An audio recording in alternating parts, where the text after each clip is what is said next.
का हाल बा।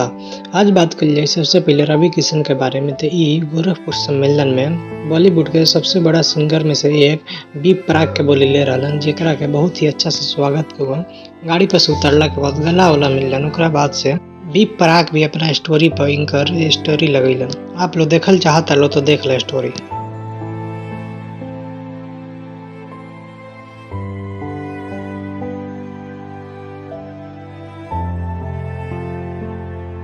चलता रवि किशन के बारे में तो बात करिए रवि किशन जी के ही बारे में। एगो गाना आवेला बाटे महादेव का गोरखपुर, जमना के टीजर आ गइल बाटे। देखल चाहता लो तो जाके यूट्यूब पर देख लो। बस बात करिए खेसारी लाल यादव एंड शिल्पी राज के बारे में। तो इनका दोनों के गाना आवत कमर के कमाई।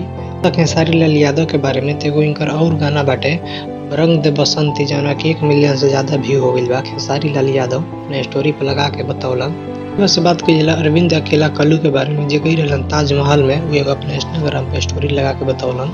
बस बात कइले सिंगर टुनटुन यादव के बारे में, जेकर गाना आवेला एगो यादव जी के हार्ट फेल हो जाई। बस बात कइल जाओ राकेश मिश्रा के बारे में। तो इनकरो एगो गाना आवेला बाटे अमर हिलेला। बाद से राकेश मिश्रा अपने इंस्टाग्राम पर अमरपाली दुबे के बर्थडे के बहुत सारा बधाई देलन। ओकरा बाद अक्षरा सिंह भी अमरपाली दुबे के अपना फेसबुक पर इंस्टा पर लगा के बहुत सारा बधाई देली जन्मदिन के।